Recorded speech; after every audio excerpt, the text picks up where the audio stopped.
తల్లి శ్రీ పద్మావతి అమ్మవారి ఆలయంలో జగత్ కళ్యాణం కోసం జరిగే వరలక్ష్మి వ్రతం. జయలక్ష్మి వరలక్ష్మి సంగ్రామ వీరలక్ష్మి ప్రియురాలవై హరికి పెరసితివౌమా.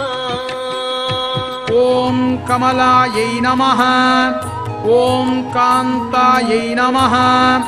ఓం కామాక్ష్యై నమః.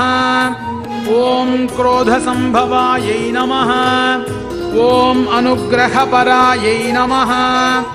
ఓం బుద్ధయే నమః. ఆగస్టు 8వ తేదీ ఉదయం 10 గంటలకు వరలక్ష్మి వ్రతం. తిరుచానూరు నుండి ప్రత్యక్ష ప్రసారం మీ శ్రీ వెంకటేశ్వర భక్తి ఛానల్లో వీక్షించండి, తరించండి.